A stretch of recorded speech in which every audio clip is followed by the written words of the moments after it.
আসসালামু আলাইকুম ওয়া রাহমাতুল্লাহি তাআলা ওয়া বারাকাতুহু। আপনারা সবাই কেমন আছেন ভাই? আলহামদুলিল্লাহ আলহামদুলিল্লাহিল্লাযী নাযালাল ফুরকান نزل الفرقان على عبده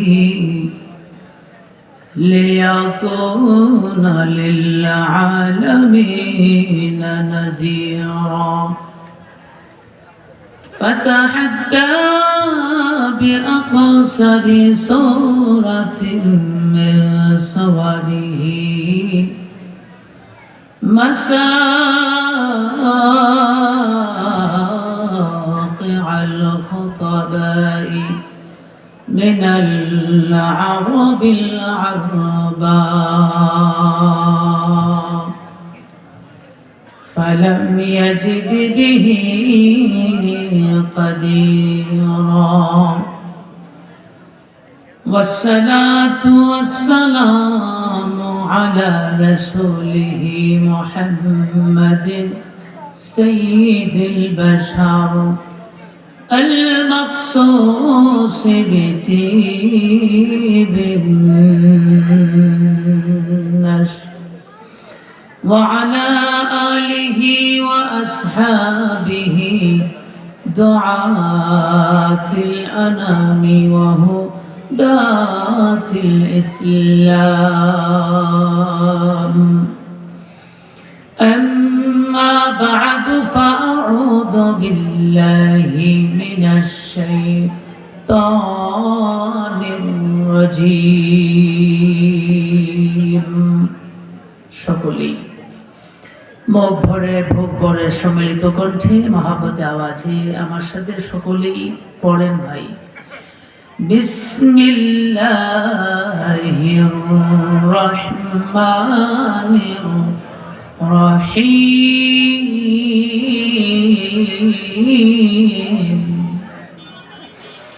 আর-রহমান আল্লামাল কুরআন খালাকাল ইনসানা আল্লামাহুল বায়ান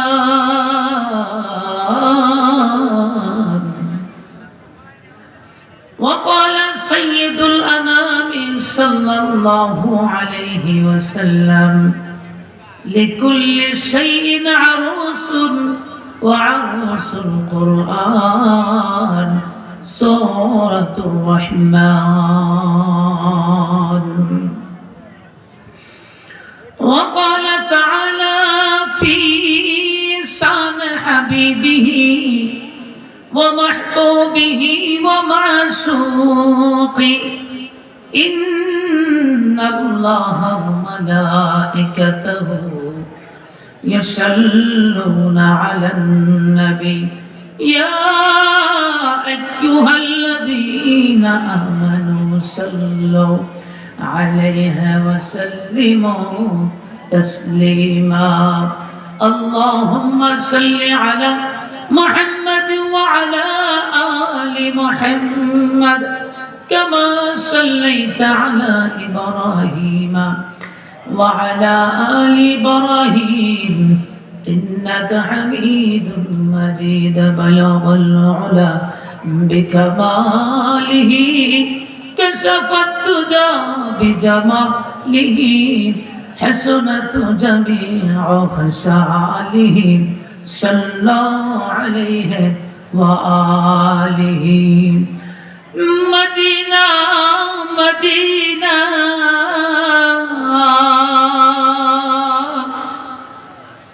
মদিনার নামটা কুষ্টিয়াবাসীদের কাছে কেমন লাগে? সবাই জুড়ে বলুন কেমন লাগে? তাহলে সকলেই ভালো লাগার মতো করে আমার সাথে বলেন, মহব্বতের সাথে বলেন, মদিনা মদিনা মদিনা মদিনা बड़ा लुत्फ देता है नाम मदीना बलगल उला बिकमालिही कशफत तुजा बिजमालिही हसनत जमीउ खसालिही सल्लल्लाहु अलैहि व आलिही।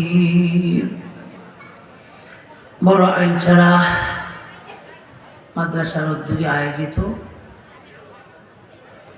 2 দিন ব্যাপী ইসলামী মহাসম্মেলনের সমাপনী দিবসের সমাপনী অধিবেশনের সম্মানিত সভাপতি,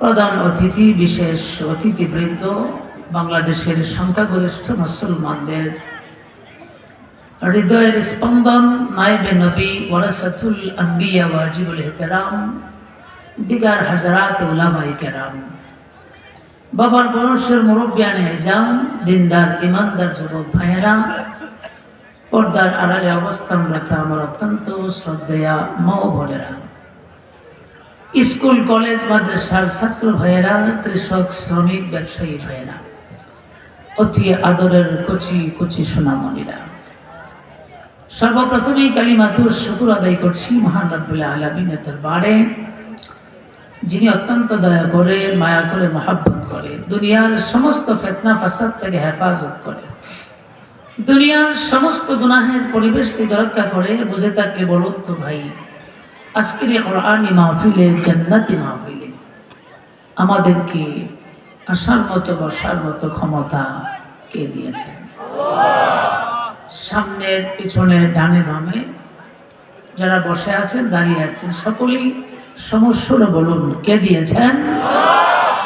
তাহলে আসলে সে মনিবের দরবারে অন্তর অন্তঃস্থল থেকে সম্মিলিত কণ্ঠে মহাব্বতে আওয়াজে আকাশ বাতাস মুখরিত করে রব্বে কাবাকে খুশি করার লক্ষ্যে একবার কালিমাতুর শুকর আদায় করি, জুড়ে সুরে বলি আলহামদুলিল্লাহ। আমার ভাইয়েরা, আমি আমার আলোচনা শুরু করার পূর্বেই অত্যন্ত বিনয়ের সাথে আপনাদের কাছে একটি কথা জানতে চাই। কথাটি হলো, কোরআন হাদিসের আলোচনা আরো কিছু সময় শোনার আগ্রহ আসেনি আপনাদের? আওয়াজে তো বোঝা যায় খুব ড্যাম, খুব দুর্বল। সবাই একটু সম্মিলিত ভাবে একমত হয়ে একটু বলেন, আরো কিছু শোনার মতো পিপাসা আগ্রহ আসেনি? কদ্দূর শুনবেন আশা করা যায়? হ্যাঁ হ্যাঁ, সারা রাত 1 ঘন্টা 2 ঘন্টা, মানে মতের কোনো শেষ নাই। তবে বেশি আওয়াজটা আসছে সারা রাত। আপনাদের জন্য যদি সারা রাত হয়, কিন্তু আমার জন্য তো সারা রাত হওয়াটা একটু কঠিন হবে, কারণ রাত্রের ভিতরে আমাকে যে আবার ঢাকা বসতে হবে, আবার আগামীকালকে 2খান প্রোগ্রাম করতে হবে। সেজন্য যারা সারা রাত বলছেন, আমার অন্তরের গভীর থেকে আপনাদের সকলকে জানাই অসংখ্য ধন্যবাদ, মোবারকবাদ। আল্লাহ যেন আপনাদেরকে জাযায়ে খায়ের দান করেন। একটু জোরে করেন না আমিন। আর যারা 1 ঘন্টা 1.5 ঘন্টা বসেন, তাদের জন্য আমার অন্তরের হৃদয়ের গভীর থেকে আপনাদের জন্য ভালোবাসা এবং দোয়া রইল। আল্লাহ যেন আপনাদেরকে কবুল করেন। সবাই বলুন আমিন। প্রিয় ভাইরা আমার, আমি একটা মত প্রকাশ করি, কদ্দূর আলোচনা চলবে। সারা রাত তো সম্ভব না, 1 ঘন্টা 2 ঘন্টা সেটাও আমি বলছি না। আমার মতটা হচ্ছে, যেহেতু আজকের মাহফিলের অত্যন্ত বিজ্ঞ সঞ্চালক অত্র মাদ্রাসার শাইখুল হাদিস হাফিজাহুল্লাহ, তিনি বলেছেন মুসাফির আপনাদের জন্য দোয়া করবে। আমি শুধু আপনাদের সবাইকে নিয়ে দোয়া করব। এই দোয়া পর্যন্ত কারা থাকবেন একমত হয়ে বলবেন। যদি মনে করেন যে 10 মিনিট 5 মিনিট পর চলে যাবেন, আপনি হাত তুলবেন না, আপনি চলেই যাইয়েন। আপনাকে আমরা জোর করবো না, এটা জোরাজুরির মজলিস না। কথা জোরে বল, ঠিক কিনা? এটা প্রত্যেকের ইমানকে তাজা করা, আমলকে সংশোধন করার মজলিস। এটা প্রত্যেকের, এটা আপনার দায়িত্ব এই মজলিসে থাকা ও শোনা। আমরা জোর করে কিছু করতে পারবো না। এই জন্য যাদের এরকম মন মানসিকতা আছে যে মুসাফিরকে তো সবসময় পাওয়া যায় না, আজকে যেহেতু পেয়েছি মুসাফিরের সাথে দোয়া করে দোয়াটা কবুল করাই যাব, এরকম মন মানসিকতা যাদের আছে দুটো হাত উঁচু করে আমাকে না আল্লাহকে দেখা, একদম সোজা সোজা, একদম কোনোই বাঁকা করলে হবে না। দুটো হাত এইভাবে নাড়াচাড়া দিয়ে, শীতের মধ্যে আপনারা ঢেমাই গেছেন, শরীরটা একটু গরম করেন। যুবকরা একটু উচ্চ আওয়াজে পুরুষের মতো চিৎকার দিয়ে একটু আওয়াজ দিতে হবে, লিল্লাহে তাকবীর। আরো জোরে শুনে লিল্লাহে তাকবীর। হাত নামান। এরকম হাত তুলো যে চলে যাবে, ওর রোল নাম্বার হবে 80। কত? আরো জোরে কর। সলিমুদ্দিন একটা স্কুলে পড়ে, এই 7 দিনের মধ্যে 6 দিনের মধ্যে একদিন স্কুলে যায়, মাঝে মধ্যে পুরা সপ্তাহে মিস। আপনাদের কুষ্টিয়াতে ওইটা কি বালা ছাত্র না লেভেন্ডি সুন্দর বালা ছাত্র? হ্যাঁ, বুম্বাস্টিন বলেন, লেভেন্ডিস বলেন, যেটাই বলেন, মানে ছাত্র এটা ভালো না। জোরে হন, ঠিক না? এখন একদিন গেছে স্কুলে যাইছে যে 10 দিনের ছুটি লাগবে। ওই দিনে হেডমাস্টার সাহেবের রুমের সামনে দাঁড়াইয়া, স্যার আমি 10 দিন ছুটি চাই। মাস্টার সাহেবের মেজাজ গরম হইতো না? হে তো সপ্তাহে একদিন যায়, আবার অনেক সপ্তাহ স্কুলে গেলে স্কুল আসি না, এর আবার ছুটি কি? হেতে এমনি ছুটি। জোরে হন, ঠিক না? এখন হেডমাস্টার সাহেব চোখ দুইটা বাড়ি ফিরে মারছে, ধমাই করে, তার আবার ছুটি কি? বাড়ি কিন্তু দৌড়তে গেছে বাংলা স্যারের কাছে, যাই হোক স্যার আমার 10 দিনের ছুটি লাগবো। হিরা দিছে আরেক ধমক। এরপরে গেছে অঙ্ক স্যারের কাছে, স্যার আমার ছুটি লাগবে। কয় দিন রে ছুটি? স্যার তো জানে হেঁটে সবসময় ছুটি, তোর কয় দিন ছুটি লাগবে ক? স্যার বেশি না, মাত্র 10 দিন। উনি দিছে চোখ বুলকি দিয়ে আরেক ধমক। 2-3 জনের ধমক টমক খাইয়া সিদ্ধান্ত নিছে, আমারে বুঝে স্যাররা ছুটি দিবে না। না, তো ছুটি আমার, ছুটি আমাকেই দিতে হবে অবশ্যই। সিদ্ধান্ত নিয়ে আবার হেডমাস্টার সাহেবের রুমের সামনে যায় খাড়া এক হয়, সোপটেন বাইর হইয়া মহিষের মতো, স্যার ছুটি দিবেন? স্যারের চোখ দিকে চেহারা দিকে বুঝে লাইছে, ছুটি দিলেও ছুটি, না দিলে হয়ে যাইব গা। যখন ঠিক না? তো এরকম যদি কেউ থাকেন, আমরা চেষ্টা করতেছি রাখার জন্য, আর আপনি বলতেছেন না হুজুর, আপনি যতই চেষ্টা করেন আখেরি মোনাজাত আমি যাবো গা। ওই মনে রাখবেন, ইলার রুল হইল 80 নম্বর। জোরে হন, 9 নম্বর। যে খাওয়াইবেন যাইবেন না, সবাই একটু তাকাই দেবেন, ওই যে 80 যায়। পারবেন না বুঝতেন? পারবেন তো ইনশাল্লাহ? একটু টাঙ্গা ধরবেন, খারাইস না, খারাইলে কিন্তু রোল নম্বর 80 হইব। কত? আল্লাহ যেন সবাইকে ভালো ছাত্র হয়ে আজকে এই তাফসীর ক্লাস থেকে কিছু পুঁজি নিয়ে বাড়িতে যাওয়ার তৌফিক দান করেন। সকলে চিল্লায় আবারও বলেন আমিন। আর একটু জোরে বলুন আমিন। বয়ান শুরু করার আগে রব্বে কাবার দরবারে আবারও শুকরিয়া আদায় করেন সবাই, একটু খুশি খুশি আনন্দের সাথে মহব্বতের সাথে একটু বলিষ্ঠ আওয়াজে বলুন আলহামদুলিল্লাহ। এই আলহামদুলিল্লাহ কেন পড়াইছি জানেন? আজকে এই ইয়াউমুল জুমা, জুমার দিনে একটা ঘটনা ঘটছে না? না ঘটে নাই কিছু? আপনারা ধাক্কা ধুক্কা খান নাই? মাথাও তা ঘটে নাই? হ্যাঁ, ডাকাতে মাথা ফাটছে, মানুষ মারা গেছে, একদম ওয়ালের নিচে পড়ে চাপা পড়ে একদম টাকি মাছের গর্ত হয়েছে, শেষ। অনেকগুলি বিল্ডিং এইভাবে বাঁকা হয়েছে, অনেক মাঠ জমি ফাইটা আপনার ফাঁক হয়ে গেছে। ধাক্কাটা দিছে কে? এ তো আজ থেকে আরো জোরে কর। আল্লাহ দেখাইলেন আমি যে ওহু আল্লাহ কুল্লি শাইইন কাদির, সর্বময় ক্ষমতার অধিকারী একমাত্র জোরে কর কে? সামান্য একটু ধাক্কা দিছেন, এই ধাক্কা খাইয়ে আমার প্রচন্ড ঘুম ছিল, তখন আমি ঘুমাচ্ছিলাম। হঠাৎ করে যখন আমার বাসার ভিতরে মনে হয় যে ভিতরে যেন কি ঢুকছে, বাতাস ঢুকিয়া, প্রচন্ড বাতাস ঢুকে যে ঘরের সব কিছু আওয়াজ করে ফেলে, আর যদি আওয়াজ হয় এমন একটা আওয়াজ লাগলো, আমি ঘুম থেকে একদম বেহুশের মতো উঠে গেছি। এই কি হয়েছে? সব দিকে চিল্লাইতেছে। দরজা দিয়ে বের হইয়া দেখি যে আমার খাদেম ওর বাচ্চা কাচ্চা নিয়ে তুলতেছে, এই সবাই বের হোক। 2টা বাচ্চা, 2 কুলো নিচে, আর একটা হাঁটাইয়া, 3টা দেখি বউ বাড়িছে একটু বড় হয়ে, বুড়কা টুরকা সবাই মানে ভয়ে জান বাঁচাও। আমি দেখেছি আল্লাহ পাক রব্বুল আলামিন এই সুন্দর সবুজ শ্যামল পৃথিবীটা ধ্বংস করবেন, কিয়ামত ঘটাবেন। কিয়ামতের মাঠেও কিন্তু দৌড়াদৌড়ি হবে, কথা জোরে কর ঠিক কিনা? ওই দৌড়াদৌড়ির সময় মা তার সন্তানের দিকে তাকাবে না, বাপ তার ছেলের দিকে মেয়ের দিকে তাকাবে না, শুধু নিজেকে বলে নাফসি নাফসি, যেরকম ঠিক কিনা? এই নাফসি নাফসির দৃশ্য আজকে আমার এই সোনার বাংলাদেশে আমরা দেখেছি। কথা চিল্লায় এখন ঠিক কিনা? আমি একটা ভিডিও ফুটেজে দেখলাম যে বাবা এবং মা দোকানে ঢুকছে কি কিনবে, এই সময় ভূমিকম্প শুরু হলো, বাচ্চা থুইয়া দুজন বাকছে, বাচ্চা মা বাবার পিছনে গেছে, এরপরে বাহিরে যাইয়া বাচ্চাকে ধরছে, কিন্তু যখন বের হয় বাচ্চা ফালাই দিছে দৌড়। কিয়ামতের মাঠে যা হবে এই দৃশ্যটা আমরা দুনিয়াতে দেখে ফেলছি, জুড়ে কোন ঠিক কিনা? এজন্য আসুন সেই ভয়াবহ কিয়ামত সামনে রেখে নিজেদের ঈমানকে মজবুত করি, আমলকে সংশোধন করি। আমাদের আমল যখন খারাপ হয়ে যায়, ঈমান যখন দুর্বল হয়ে যায়, মাঝে মধ্যে আল্লাহ ধাক্কা দেন আমাদেরকে সতর্ক করার জন্য। চিল্লায় এখন ঠিক কিনা?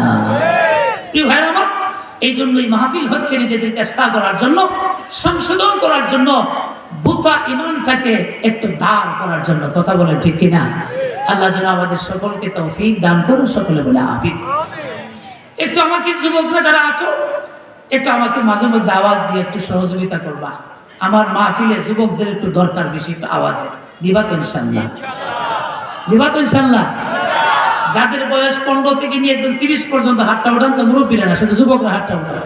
আমি দেখি কত পার্সেন্ট যুবক আছে, শুধু যুবকরা 30 পর্যন্ত, 35 পর্যন্ত হাত উঠান। 35, সুবহানাল্লাহ, দেখছেন নি কারবার? আমার তো মনে হচ্ছে কেন প্রায় 80% বা 85% শুধু যুবক। আল্লাহ যুবকদেরকে তুমি কবুল করো। এই বাংলাদেশের জন্য কবুল করেছো, ইসলামের জন্য কবুল করো। জোরে বলো না আমিন। আর একটু মহব্বতের সাথে আমিন। তোমরা আমাকে একটু মাঝে মধ্যে আওয়াজ দিয়ে একটু সহযোগিতা করবা। মুরব্বীরা তো এমনি দুর্বল, ওনারা বেশি একটা পারবে না। এরপর সবাই মিলে এখানে আওয়াজ দিলে কোনো লস নাই, শুধু লাভ। যেরকম ঠিক না? ভাই আমার আসুন, আমি আসলে শারীরিকভাবে খুব ক্লান্ত, ঢাকা থেকে আসছি, আবার চলে যাব। গতকালকে অনেক কষ্ট করেছি, এই কষ্ট চলছে আমাদের প্রতিদিন প্রতি রাত। এজন্য লম্বা কোনো আলোচনা হবে না। আমি শুধু একটা কোরআনুল কারীমের একটা সূরার উপরে আপনাদেরকে একটু ধারণা দেওয়ার জন্যই আজকে চেষ্টা করব ইনশাআল্লাহ। এবং আজকের যে আলোচনাটা হবে, এখান থেকে প্রত্যেকেই দিলের কানে শুনবেন এবং কিছু পুঁজি নিয়ে ইনশাআল্লাহ আমরা ঘরে ফিরবো তো ইনশাআল্লাহ। আর জোরে বলেন ইনশাআল্লাহ। আমার ভাইরা, আমি আপনাদের সম্মুখে মহাগ্রন্থ কোরআন হাকিম 114 সূরার কোরআন 30 পারার কোরআন থেকে 55 নম্বর একটা সূরা আছে, ওই লম্বা সূরাটা অংশ বিশেষ আমি পাঠ করেছি। প্রাথমিক 4টি আয়াত কারিমা আমি পাঠ করেছি। সূরাটির নাম হচ্ছে সূরাতুর রহমান। একটু আওয়াজ দিয়ে বলেন কি নাম বলছি, আর একটু চিল্লায়ে বলেন কি নাম? قال الله تعالى في كتابه الكريم الرحمن।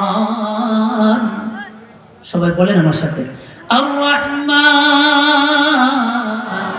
علم القرآن خلق الإنسان علمه البيان। الله أكبر। هذه السورة সূরাতুল কোরআন। এই সূরাটা কোরআনুল কারীমের একটি সূরা, চমৎকার একটি সূরা, সূরাতুল জামালিল কোরআন।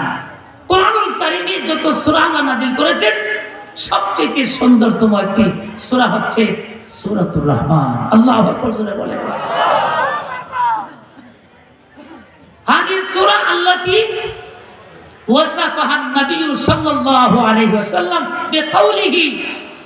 এটা এমন একটি সূরা যে সূরা সম্পর্কে রাসূলুল্লাহ সাল্লাল্লাহু আলাইহি ওয়াসাল্লাম বলেছেন, লিকুল্লি শাইইন আরুস ওয়া আরুসুল কোরআন সূরাতুর রহমান। আল্লাহু আকবার জোরে বলেন। প্রত্যেকটা জিনিসের জন্য নববধূ আছে, আর এই কোরআনুল কারীমের নববধূ হচ্ছে সূরাতুর রহমান। সুবহানাল্লাহ বলবেন না?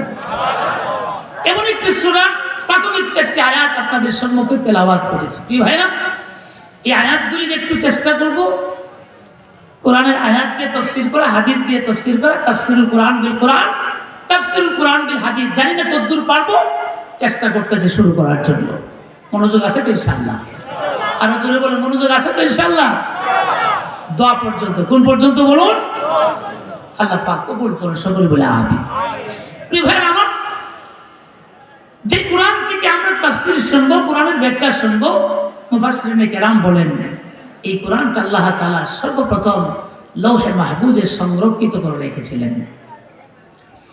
সেই লৌহে মাহফুজ থেকে আল্লাহ রাব্বুল আলামিন প্রথমে দুনিয়ার আসমানে, এরপর দুনিয়ার আসমান থেকে আল্লাহ পাক রব্বুল আলামিন আপনার আমার প্রয়োজনে, তার প্রয়োজনে, আপনার আমার প্রয়োজনে, আল্লাহ কাদিরি হাওয়াইজিল বাশার, মানুষের প্রয়োজনে শাইআন ফাশাইআন, অল্প অল্প করে, কখনো 3 আয়াত, কখনো 5 আয়াত, কখনো 10 আয়াত, কখনো একটা সূরা, এইভাবে করে করে দীর্ঘ 23 বছরে, জুড়ে বলুন কত বছরে, অমুদ্দাতে নুজুলিহি সালাসাতু ওয়া 20 সানাতান, মাক্কি জিন্দেগি 13, মাদানী 10, টোটাল 1 বছরে 30 পারার কোরআন, 114 সূরার কোরআন আল্লাহ পাক আমার আপনার নবী সাইয়্যিদুল কাউনাইন মুহাম্মদ আরবি একটু মহব্বতের সাথে আবেগ ভরা কণ্ঠে উচ্চ আওয়াজে সবাই বলেন সাল্লাল্লাহু,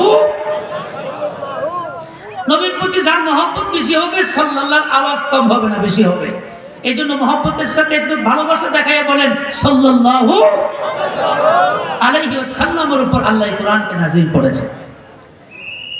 আমরা সর্বপ্রথম জানবো কোরআনুল কারীমের একটা আয়াত আরেকটা আয়াতের সাথে, একটা সূরা আরেকটা সূরার সাথে সম্পর্ক আছে। যে সম্পর্কটাকে তাফসীরের ভাষায় রব্তুস সুওয়ার বলা হয়, রব্তুল আয়াত বলা হয়।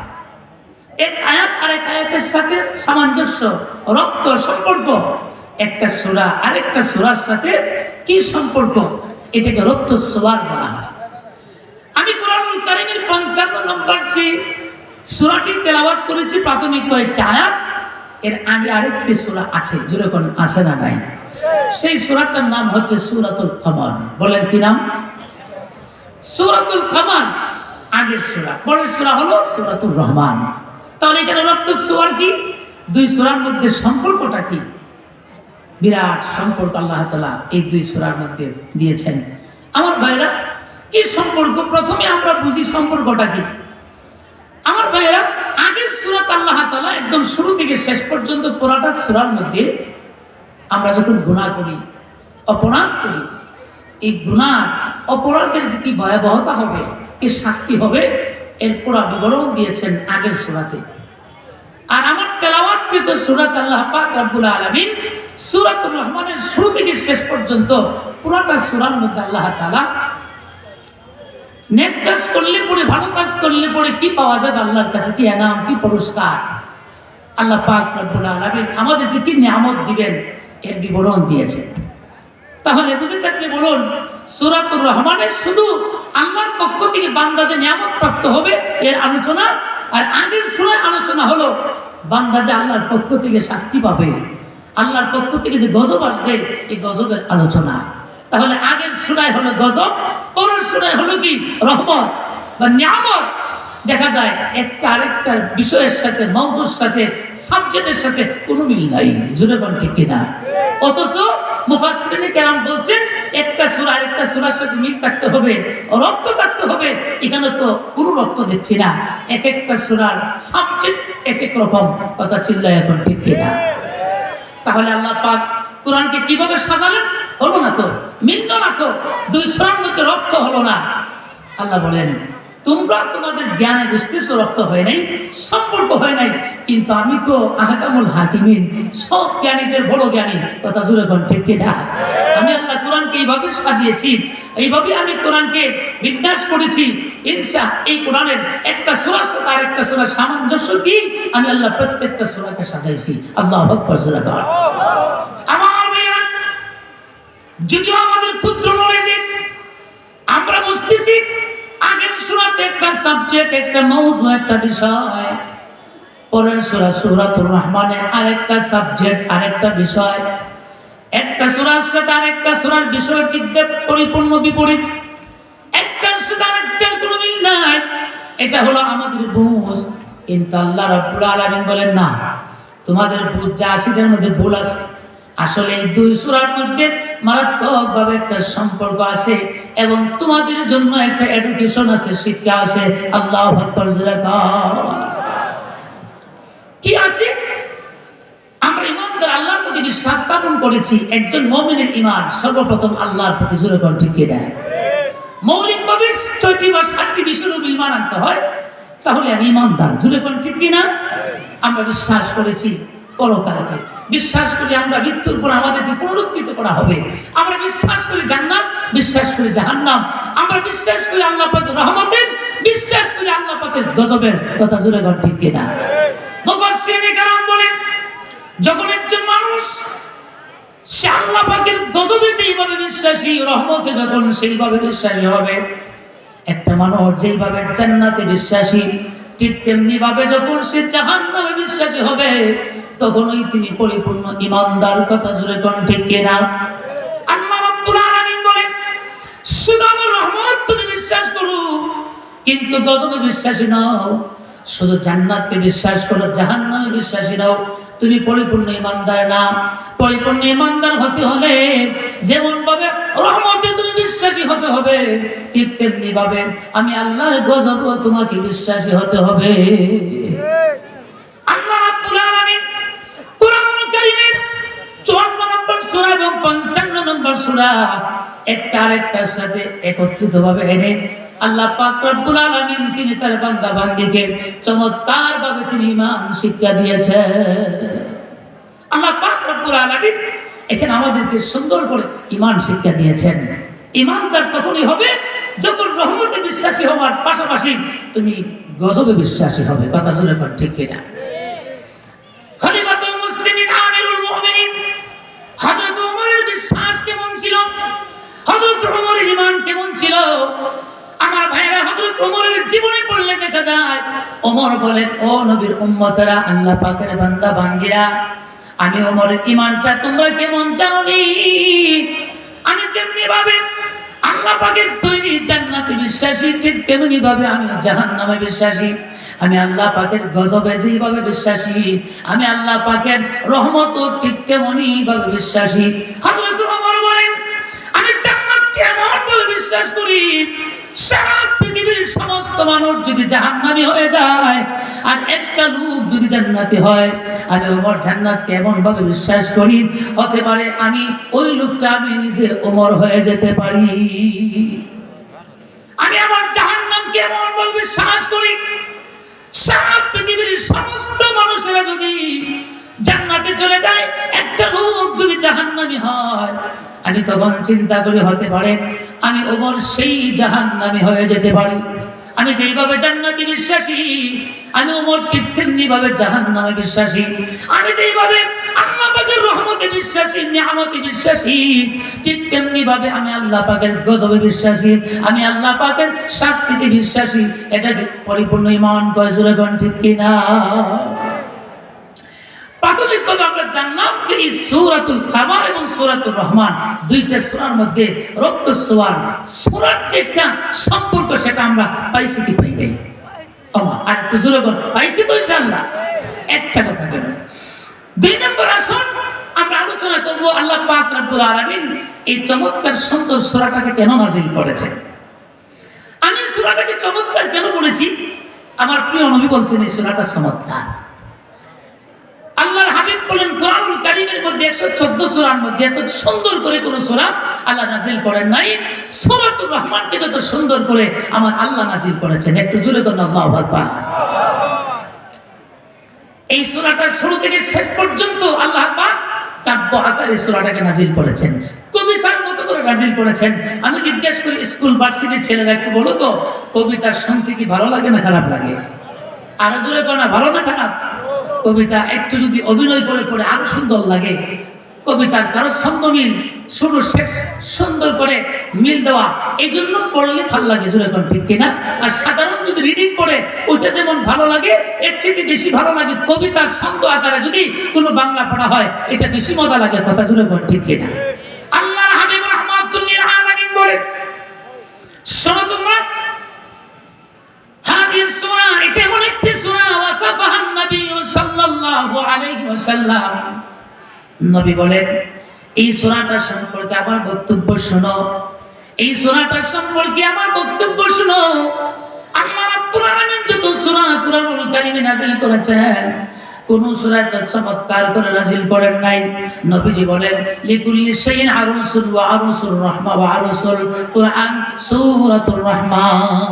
প্রত্যেক জিনিসের জন্য একটা নববধূ আছে। কুরআনুল কারীমের নববধূ হলো আল্লাহ পাক রব্বুল আলামিন সূরাতুর রহমান নাযিল করেছেন। আল্লাহু আকবার। এই সূরাতুর রহমান হচ্ছে কুরআনুল কারীমের নববধূ। আল্লাহু আকবার জোরে বল। কাব্য আকারে, কবিতা আকারে এই সূরাটা আল্লাহ পাক নাযিল করেছেন। আমার আসল আমরা জানবো এই সূরাটাকে আল্লাহ কেন নাযিল করেছেন। আমি বাংলায় বলেছি কেন নাযিল করেছেন, এই কথাটাকে মুফাসসিরিনে কেরাম কিতাবের ভাষায় শান নজুল বলেন। জালালউদ্দিন সুয়ুতী রাহমাতুল্লাহ আলাইহি লেখেন, একটু কঠিন হবে আলোচনাটা, কয়েকটা মিনিট, তারপরে ইনশাআল্লাহ সহজ আলোচনায় চলে যাব। খারাপ লাগতেছে আপনাদের কাছে? আর জোরে বলুন খারাপ লাগতেছে? মাশাআল্লাহ। আমার ভাইরা, জালালউদ্দিন সুয়ুতী রাহমাতুল্লাহ আলাইহি লেখেন, একজন মুফাসসির যখন কুরআনুল কারীম থেকে তেলাওয়াত তাফসীর করবে, কমপক্ষে তার 15টি বিষয়ে তার ইলম থাকতে হবে, জ্ঞান থাকতে হবে। একটু আওয়াজ দিয়ে বলেন কয়টা বিষয়? সবগুলি বিষয় আমার বলার উদ্দেশ্য নয়, 15টি বিষয়ের মধ্যে একটা হলো ইলমে শান নজুল। প্রত্যেক সূরার শান নজুল, বিভিন্ন আয়াতের শান নজুল সম্পর্কে তার জানা থাকতে হবে। এই সূরাটা আল্লাহ কেন নাযিল করেছেন, সূরা নাযিল হওয়ার প্রেক্ষাপট কি, এটা একজন মুফাসসির জানা থাকতে হবে। এই জন্য প্রেক্ষাপটটা জানলে, শান নজুল জানলে সূরাটা বুঝতে সহজ হয়। শান নজুল কি? আমার আপনার নবী সাইয়্যিদুল কাওনাইন, বলুন না সাল্লাল্লাহু আলাইহি ওয়াসাল্লাম। আমার ভাইরা, প্রিয় নবী মক্কার দ্বিত্ববাদ, তৃতীয়বাদ, বহুত্ববাদ, কাফের মুশরিক বেঈমানদেরকে, পৌত্তলিক সম্প্রদায়দেরকে নবী বললেন, ও মক্কাবাসীরা, তোমরা এক আল্লাহর ইবাদত করো। জোরে বলেন, কয় আল্লাহর ইবাদত করতে হবে? আল্লাহ তা'বুদু ইল্লা ইয়াহু। ইবাদত যদি হয় একমাত্র একজনের, তিনি কে? আল্লাহ। কথা বলেন কার? এক আল্লাহর ইবাদত তোমরা করো। সেজদা যদি করতে হয়, এই পবিত্র কপালটাকে যদি ঠেকাতে হয়, একমাত্র এই কপালটা ঠেকবে আল্লাহ পাকের কুদরতি পায়ে। জোরে বলেন ঠিক কিনা? আল্লাহর কুদরতি পা ছাড়া এই পবিত্র কপালকে ঠেকানোর আর পৃথিবীতে কোনো জায়গা নাই, কোনো দরবার নাই, কোনো পীর নাই, কোনো মানুষ নাই। কথা জোরে বলেন ঠিক কিনা? এই পবিত্র কপালকে ঠেকানোর একটাই জায়গা, সেটা হলো আল্লাহ পাকের কুদরতি পায়ে। যদি সিজদা করতে হয়, মাথা যদি নত করতে হয়, জোরে বলুন কুষ্টিয়ার মানুষ কার সামনে? এত আস্তে কেন? আরো জোরে বলুন কার সামনে? কিরে ভাই, একটু আওয়াজ দেন না কেন? আপনারা ক্লান্ত হয়ে গেছেন? হ্যাঁ, আরে ফিলাররা যখন ফুটবল খেলে দেখবেন, যখন কোনো পক্ষে গোল দেয়, হাজার হাজার শ্রোতা চতুর্দিকে বসে বসে আপনার স্টেডিয়ামে খেলা দেখে। একজন ফিলার কিন্তু গোল দেখে না। ও মিয়ারা, আপনারা যারা খেলা দেখতে আসছেন, সবাই মিলে একটা গোল কইয়েন, আমি যখন গোল দিব কয়। কথা শুনে কোন কয় নাকি? কোন ফিলার বলে না। কিন্তু আমি জিজ্ঞেস করি, আর্জেন্টিনা ব্রাজিল যখন খেলা হয়, যখন আর্জেন্টিনার পক্ষে যখন গোলটা হয়ে যায়, তখন আর্জেন্টিনার ভক্ত ভালোবাসার মানুষ যারা আছে, এরা কি বইয়ে বইয়ে আঙ্গুল চুষে না, গোল হয়ে সিটিয়ে হয়ে দেখা? কতক্ষণ কি বলে? খালি সিটিয়ে হলে না, বাকিরা বসে নিচে সিঁড়িতে, ওই চাচা বসে নিচে সিঁড়িতে, আর আপনার বাতিদা বসে উপরের সিঁড়িতে। আমার ভাইরা, যখন এই চাচা বাতিদা দুইজন আর্জেন্টিনার ভক্ত আর্জেন্টিনার পক্ষে যখন গোল দিয়ে দেয়, আমার ভাই, তখন দেখা যায় চাচা বাতিদা দুইজন গোল হইয়া সিটিয়ে হইয়া, বাতিদার ঠেন দুইটা চাচার খান্দ। জোরে বল কোন জায়গায়? গোল হয়ে গেছে, আমার কান্দ গেল, মাথা দিলে কোনো অসুবিধা নাই। চাষাবাদী যে মিলতে জায়গা যখন ঠিকই না, একটা গোল হয়ে দিই, বাকিদের ট্রেন চাষার খান্ত বা মাথা দিল, চাষার কোনো অসুবিধা নাই। দুজন গোল হইয়া সিটিয়ে হয়ে জায়গা। আচ্ছা বলুন তো, এই যে গোল হইয়া সিটিয়ে বললো, কত হাজার নাকি হয়েছে? কথা বলা কত হাজার? কিন্তু আজকে এখানে যদি একটু সুবহানাল্লাহ, আলহামদুলিল্লাহ, নবীর শানে দুরূদের আওয়াজ যদি একটু বাড়ে, কুষ্টিয়ার মানুষ বলুন তো, লাভ হবে না লস হবে? আর জোরে বলুন লাভ না লস? এটা আওয়াজ দিয়ে। খারাপ লাগতেছে? খারাপ লাগলে হাত তুলে ইশারা করবেন, আমি যাবো না। দিদি বলবো না, আমি আমার বক্তা একটু অন্যরকম। যখন থেকে তারা খায় না, আমিও শেষ করে দিই, আলহামদুলিল্লাহ। আমার ভাইয়েরা, তাহলে কি বলছিলাম? আল্লাহ হাবিব বলেন, সেজদা যদি করতে হয় একমাত্র, মাথা যদি নত করতে হয় কার সামনে? আরো জোরে বলেন কার সামনে? দুইটা হাত উঁচু করে আল্লাহকে দেখায় বলুন কার সামনে, আরো জোরে বলুন কার সামনে, আল্লাহর সামনে। আল্লাহর সামনে মাথা নত করবা।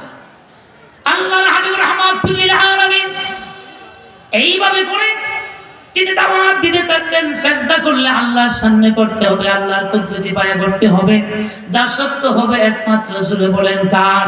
আল্লাহ। কিছুদিন পরে আয়াত নাযিল হয়ে গেল, ওয়াসজুদু লিররহমান। আল্লাহু আকবার, জোরে বলেন তোমরা রহমানকে সেজদা করো। আয়াত নাযিল হলো। আমার ভাইরা, তখন আল্লাহ নবী বিশ্বনবী রাহমাতুল লিল আলামিন মক্কার দ্বিতীয়বাদ বহুত্ববাদ পৌত্তলিক সম্প্রদায় যারা আছে সবাইকে নবী এবার বলেন, ইবাদত যদি করতে হয় একমাত্র রহমানের হবে, দাসত্ব যদি করতে হয় একমাত্র রহমানের হবে, এই পবিত্র কপালকে যদি ঠেকায় দিতে হয় একমাত্র রহমানের কুদরতি পায়ে ঠেকাতে হবে। আগে বললেন আল্লাহর কথা, এবার বলছেন রহমানের কথা। তখন কাফির বেঈমানদের পক্ষ থেকে প্রশ্ন আসলো নবীর কাছে, ও আব্দুল্লাহর ছেলে মুহাম্মদ, সকালে বললা এক কথা, বিকালে দ্বি কথা চেঞ্জ। এতদিন আমাদেরকে আল্লাহ সম্পর্কে শোনালেন, একমাত্র আল্লাহর দাসত্ব করতে হবে, আল্লাহর কুদরতি পায়ে সেজদা করতে হবে, মাথা নত করলে আল্লাহর কুদরতি পায়ে, মূর্তির সামনে না হয়। এবার রহমান মূর্তিটা ঢুকাইলা কেমনে? এই রহমান আবার কে? ওটার সাথে আমাদের কোনো সম্পর্ক নাই, আমরা চিনি না, অতএব তোমার কথাও আমরা মানতে চাই না, কারণ তোমার কথা ঠিক নাই। সকালে কথা বলো, বিকালে তোমার কথা চেঞ্জ হয়ে যায়, সকালে একটা বক্তব্য দাও, বিকালে চেঞ্জ হয়ে যায়, আগের দিন বলো একটা, পরের দিন আরেকটা। অতএব আমরা সিদ্ধান্ত নিয়েছি তোমার এই আবুল তাবুল কথা আমরা শুনতে চাই না, কথা যদি ঠিক না থাকো এই কথা মানতে চাই না। এতদিন আল্লাহ সম্পর্কে বললা, এবার হঠাৎ করে রহমান তুমি ঢুকাইয়া দিলা। এই রহমানের সাথে আমাদের কোনো সম্পর্ক নাই, আমাদের কোনো পরিচয় নাই, আমরা রহমান চিনি না।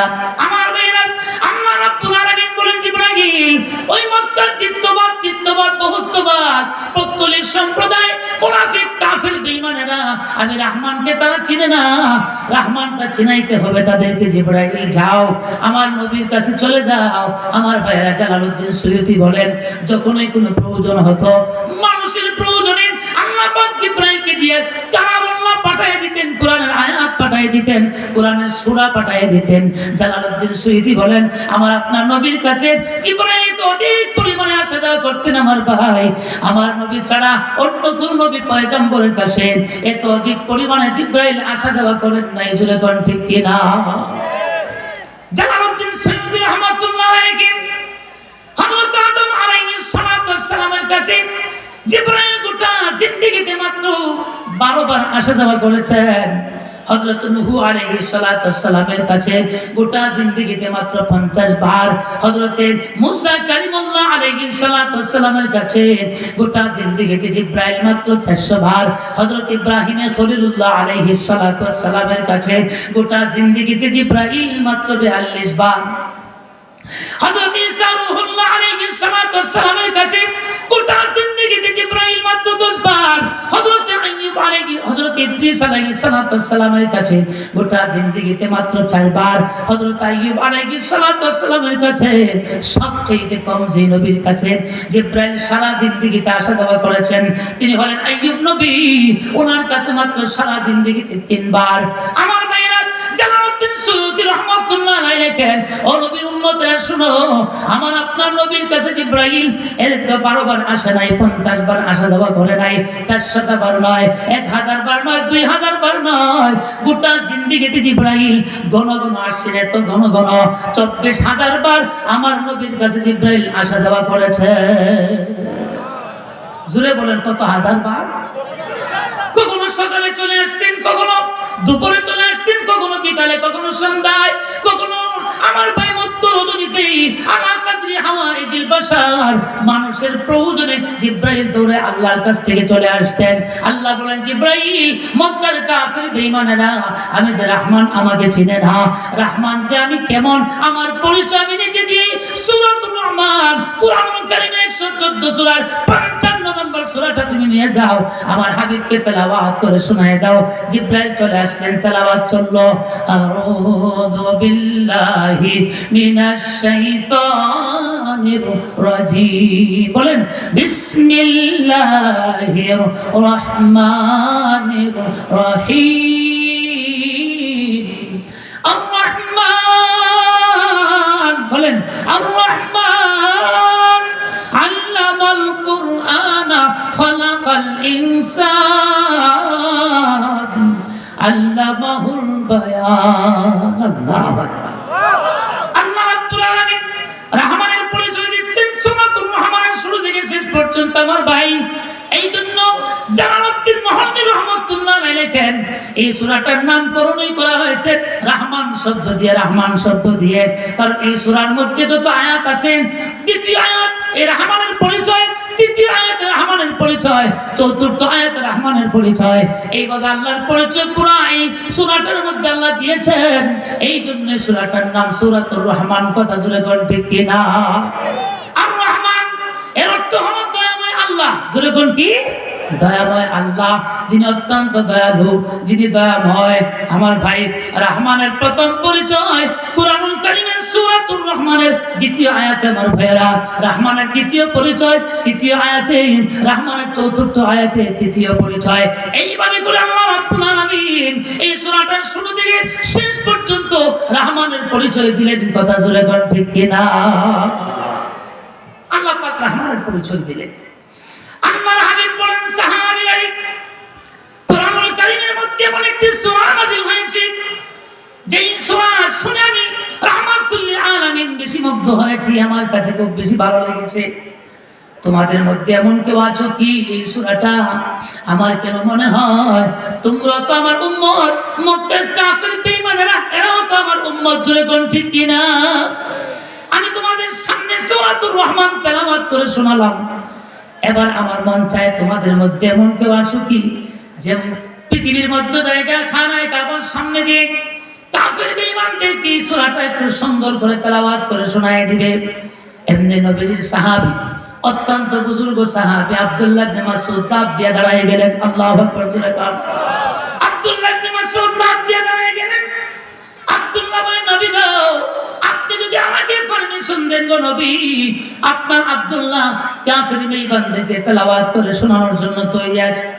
নবী বলেন, আব্দুল্লাহ রে, তুমি যে তেলাওয়াত করে শোনাবে ভেবে চিন্তে বলো তুমি পারবা কিনা। কারণ মক্কার পরিস্থিতি কিন্তু আমাদের অনুকূলে নয়, আমাদের সম্পূর্ণ প্রতিকূলে। সামনে দুশমন, পিছনে দুশমন, ডানে বামে চতুর্দিকে দুশমন, আমাদের বন্ধু বলতে কেউ নাই। কথা চিল্লায় বল ঠিক কিনা? ওই সময়টা এমন ছিল মুসলমান বেশি ছিল, আমার ভাই সংখ্যালঘু, কাফের বেঈমানরা সংখ্যাগরিষ্ঠ। সমস্ত কাফের বেঈমান মুসলমানদের দুশমন ছিল আমার ভাইয়েরা। সামনে তাকালে দুশমন, পিছনে তাকালে দুশমন, ডানে বামে চতুর্দিকে দুশমন। মুসলমানদের বন্ধু খুঁজে পাওয়া যেত না, শুধু দুশমন আর দুশমন। নবী বলেন, সাহাবী আব্দুল্লাহ শুনে বলো, বুঝে শুনে বলো, তুমি কি তেলাওয়াত করে শোনাতে পারবে? আব্দুল্লাহ ইবনে মাসউদ বলেন, নবী গো, আপনি নবী যদি আমার জন্য দোয়া করেন, আমার রব্বে কাবা যদি আমি আব্দুল্লাহ সহায়ক হয়, আমি সিনা টান করে কাফির বেঈমানদেরকে তেলাওয়াত করে শোনায় দিব। আপনার আব্দুল্লাহ আল্লাহ ছাড়া দুনিয়ার কাউকে ভয় করে না। জোরে বল ঠিক কিনা? হযরত আব্দুল্লাহ ইবনে মাসউদ পৃথিবীর মধ্যে জায়গা খানায় কাবার প্রাঙ্গণে চলে গেলেন। যেমাত্র শ্রুতি মধুর সুরে মায়াবী কণ্ঠে সূরাতুর রহমানের তেলাওয়াত শুরু করে দিলেন, মিস্টার আবু জাহালের কানে যখন আওয়াজ পৌঁছে যায়, আবু জাহাল দৌড় দিয়ে আসে, সহ্য করতে পারে নাই। এসে বলে, এত বড় স্পর্ধা, এত বড় সাহস, এটা আমার নির্বাচনী এলাকা, এটা আমার এলাকা, এখানে কোনো কিছু হলে আমার অনুমতি চাওয়া হয় না। এখানে কিছু করতে হলে আমার সাইন লাগে, আমার স্বাক্ষর লাগে, আমার অনুমতি লাগে। তুমি তো আমার কাছে যাও নাই, আমার দরবারে যাও নাই, আমার অনুমতি আনো নাই। আমার অনুমতি যেহেতু আনো নাই, তোমার কোরআনের মাহফিল এবার ক্যান্সেল। আপনারা কি মনে করেন আব্দুল্লাহ ইবনে মাসউদের কোরআনের মাহফিল ক্যান্সেল করলে এটা কি স্বাভাবিকভাবে ক্যান্সেল হয়ে যাবে? যুবকরা কথা বলে, এমনি ক্যান্সেল হয়ে যাবে? আব্দুল্লাহ ইবনে মাসউদের ঈমান কি আপনার আমার মতো ড্যাম ছিল? আপনার আমার মতো দুর্বল ছিল? আব্দুল্লাহ ইবনে মাসউদকে যখন বাধা প্রদান করে ওই আবু জাহাল আব্দুল্লাহ ইবনে মাসউদের ঈমানের মধ্যে দুশ পড়ে। কথা চিল্লায়ে বল ঠিক কিনা? আব্দুল্লাহ ইবনে মাসউদ বলেন, আমি তো দুনিয়ার কোন মানুষের বানানো কথা তেলাওয়াত করি না, আমি তো তেলাওয়াত করতেছি ফাইন্নাহু কালামুল্লাহি ওয়া খারাজা আনহু, আল্লাহ পাকের কুদরতি জবান থেকে বের হওয়া কালাম, আমার মাওলার কালামুল্লাহ, মাওলার পবিত্র জমিনে আমি তেলাওয়াত করতেছি, অতএব কে বাধা দিল আমার দেখার টাইম নাই। আল্লাহু আকবার।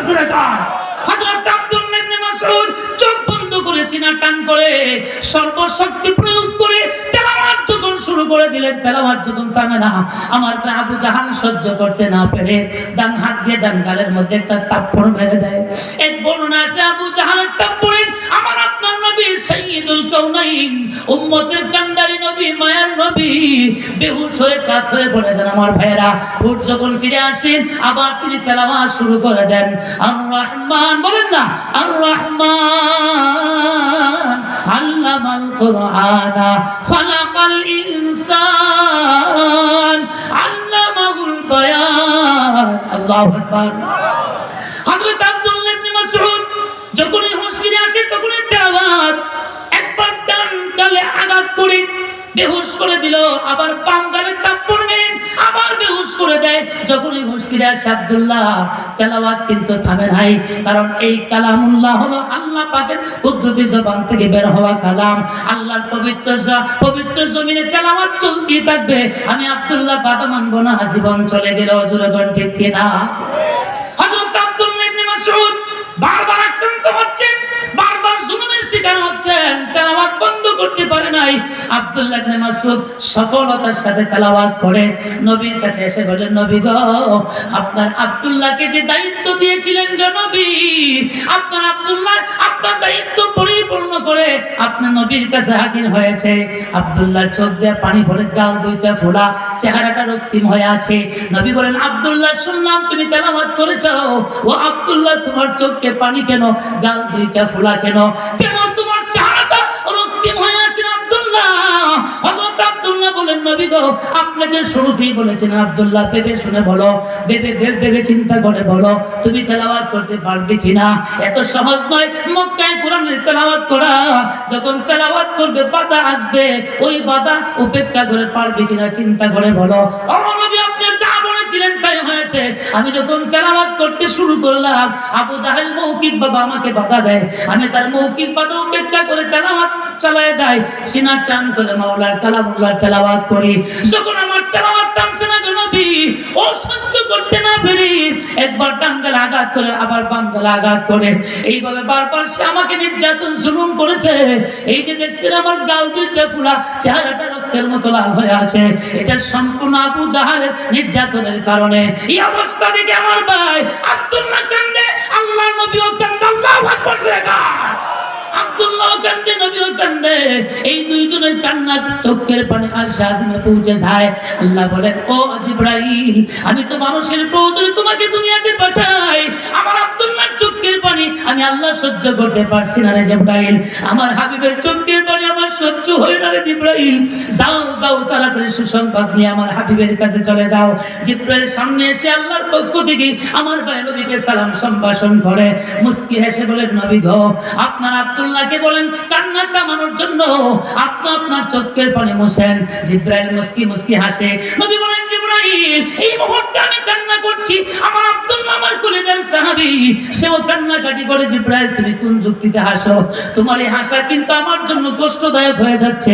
জিবরাইল, তুমি হাসো কেন? এমনি জিবরাইল বলে, নবী গো, এখন যদিও বুঝতেছেন না কেন হাসি, একদিন ঠিকই বুঝবেন আমি জিবরাইল কেন হাসছিলাম। ও নবী, এই জন্য হাসছি, বিজয় কিন্তু আসন্ন, বিজয় কিন্তু আসন্ন, বিজয় কিন্তু সামনে মুসলমানদের। আল্লাহু আকবার। যে আব্দুল্লাহ চেহারাকে রক্তাক্ত করে দিয়েছে আবু জাহাল, কোরআনের তেলাওয়াত শেষ করতে দেয় নাই, ওই আবু জাহালের পতন আপনার আব্দুল্লাহর হাতেই হবে। এই জন্য আমি জিবরাইল হাসতেছি। আল্লাহু আকবার। পরিষ্কার ভাষায় বলতে চাই, আজ থেকে ১,৫০০ বছর আগে কোরআনের মাহফিলকে আবু জাহাল বন্ধ করে দেওয়ার চেষ্টা করেছে। দূরে কোন ঠিক কিনা? পারে নাই। বর্তমানে ১,৫০০ বছর পরে যারা আমার ভাইরা বড় আলচা মাদ্রাসার মহাসম্মেলন সহ এই মুসলিম অধ্যুষিত বাংলাদেশে 92% মুসলমানের বাংলাদেশে কোরআনের মাহফিল যারা বন্ধ করতে চায়, ওরা আবু জাহালের অনুসারী। কথা চলে কোন ঠিক কিনা? অতএব পরিষ্কার ভাষায় বলতে চাই, এই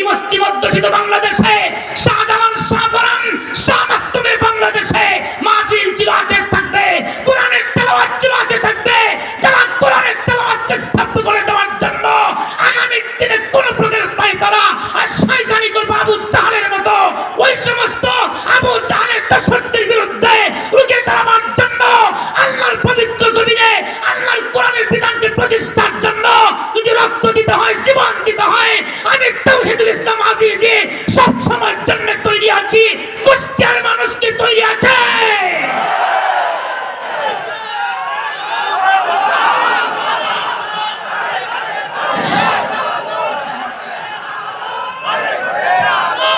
কোরআন ছিল, আছে, থাকবে।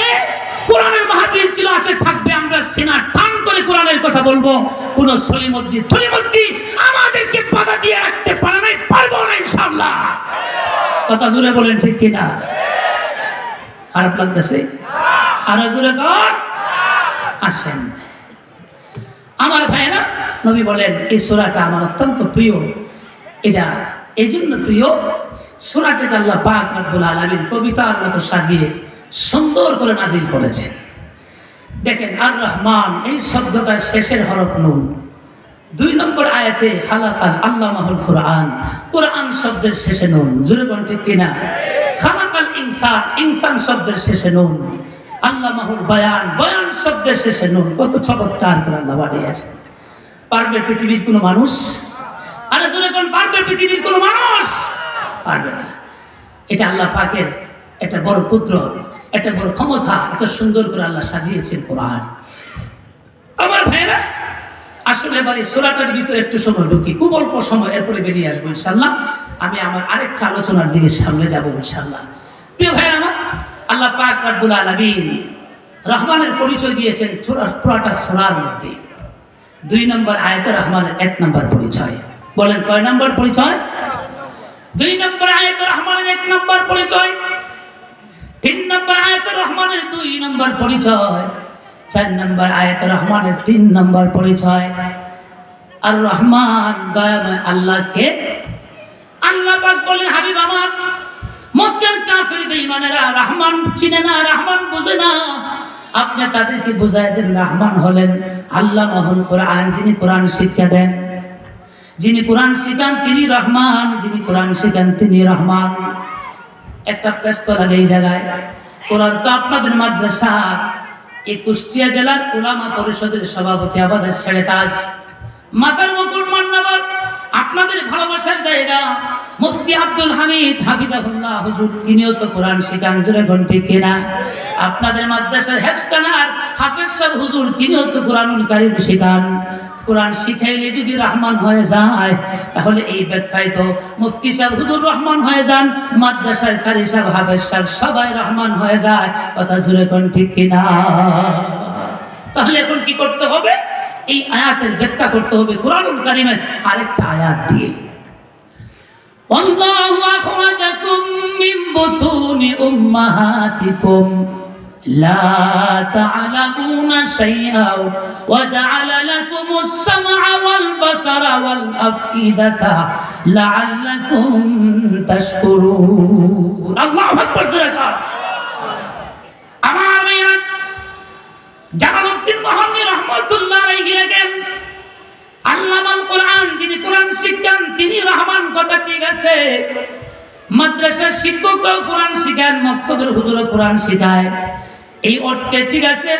মক্তবের কারি সাহেব, মাদ্রাসার হাফেজ সাহেব, মাদ্রাসার প্রিন্সিপাল সাহেব, উলামায়ে কেরাম, এই অর্থে সবাই রহমান। কিন্তু আসল বিষয়টা এমন না। এই 2 জায়গার মধ্যে পার্থক্য আছে। মানুষের কোরআন শিক্ষা মানুষ শুধু কোরআন শিখাতে পারে, কিন্তু আল্লাহ পাক কোরআন শিক্ষা দেন পাশাপাশি আল্লাহ পাক প্রত্যেকটা মানুষের মধ্যে কোরআন শিক্ষা গ্রহণ করার যোগ্যতা দান করেন। জোরে বলেন, ঠিক কিনা? আল্লাহ রাব্বুল আলামিন শুধু কোরআন শিখান এমন নয়, বরং আল্লাহ রাব্বুল আলামিন কোরআন শিখতে হলে কোরআন শেখার যে যোগ্যতা, এই যোগ্যতা জুড়ে বলেন কে দান করেন? মাদ্রাসার মুফতি সাহেব হুজুর, আমি তাওহীদুল ইসলাম আজিজি, শুধু কোরআন, আমি কোরআনের তাফসীর করতে পারবো, কোরআন শোনাতে পারবো, কোরআন তেলাওয়াত করতে পারবো, কিন্তু আপনাদেরকে যোগ্যতা দেওয়ার তৌফিক আমার নাই। একমাত্র যোগ্যতা দেওয়ার তৌফিক জুড়ে বলেন কে? যোগ্যতা দেওয়ার তৌফিক একমাত্র আল্লাহ। কথা কোন ঠিক কিনা? আল্লাহ রাব্বুল আলামিন তিনি এমন রহমান, যিনি আল্লামাল কোরআন। আল্লাহ বলেন, ও আমার হাবিব, তারা তো কোরআন শিখে না, কিন্তু জাগতিক শিক্ষা তো ঠিক অর্জন করে। ওদেরকে জিজ্ঞাসা করেন, ওদেরকে বলেন, এই যে তোমরা জাগতিক শিক্ষা গ্রহণ করছো, এমনি তো শিক্ষা গ্রহণ করতে পারো নাই, অবশ্যই তোমাদেরকে একজনের যোগ্যতা দিয়েছেন, শিক্ষা গ্রহণ করার তৌফিক দিয়েছে।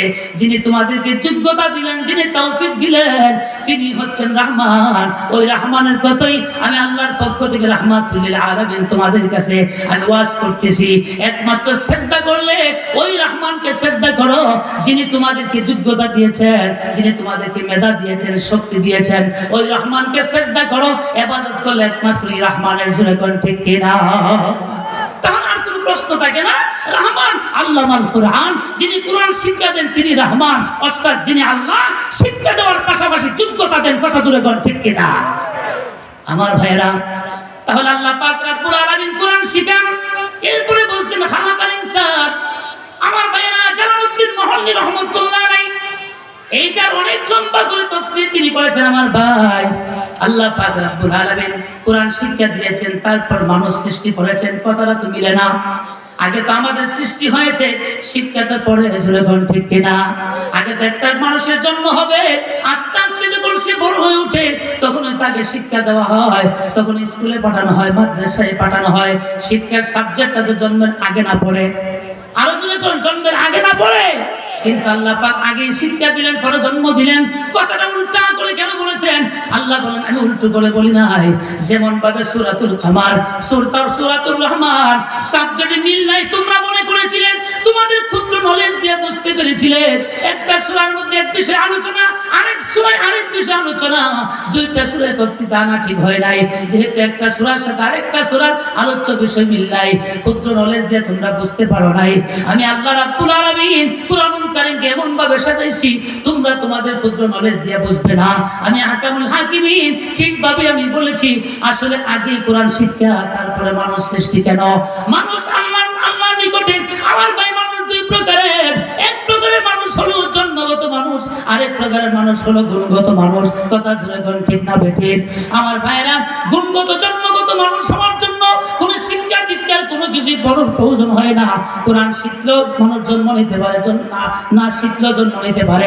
শিক্ষা জন্ম নেওয়ার জন্য শিক্ষার কোনো প্রয়োজন নাই। মানুষের কোনো জন্ম হলেই সে মানুষ হয়ে যায়, এটা হলো জন্মগত মানুষ। আর গুণগত মানুষ হলে আমার ভাই, ওই গুণগত মানুষ তৈরি করার জন্য কোরআনুল কারীমের শিক্ষা ছাড়া বিকল্প কোনো শিক্ষা আসমানের নিচে জমিনের উপরে আর নাই। জোরে কোন ঠিক কিনা? এই জন্য আল্লাহ বলেন কোরআনুল কারীমের শিক্ষা ছাড়া আসলে গুণের মানুষ হওয়া যায় না। আর জন্মগত মানুষ হলে এটা কিন্তু প্রকৃত মানুষ না। প্রকৃত মানুষ হলো তারা যারা গুণের মানুষ, ওরাই হচ্ছে আমার প্রকৃত বান্দা। এই জন্য আল্লাহ বলেন শুধু জন্মগত মানুষ হয়ে চলবে না, ওই মানুষটার মধ্যে আগে গুণ আসতে হবে। যদি গুণ ঠিক কিনা? এই জন্য আল্লাহ রাব্বুল আলামিন গুণের মানুষ সৃষ্টি হয় একমাত্র ইলমে দ্বীনের অর্জনের মাধ্যমে, কোরআন শিক্ষার মাধ্যমে। এই জন্য আল্লাহ আগে বলেছেন আল্লামাল কুরআন, পরে বলছেন খালাকাল ইনসান। আল্লাহু আকবার। আমার ভাইরা, তাহলে গুণগত মানুষ হওয়া যায় ডাইরেক্ট কোরআন শিখে। আবার গুণগত মানুষ হওয়ার আরেকটা ব্যবস্থা আছে, যে ডাইরেক্ট কোরআন শিখতে পারলো না কিন্তু কোরআনের ছোঁয়া পাইছে। জোরে কোন ঠিক কিনা? তাহলে আপনারা হয়তো মনটা খারাপ করতে পারেন, হুজুর আমরা যেহেতু কোরআন শিখতে পারলাম না, তাহলে কি আমরা গুণের মানুষ হইতে পারলাম না? না, অবশ্যই হয়েছেন আপনারা।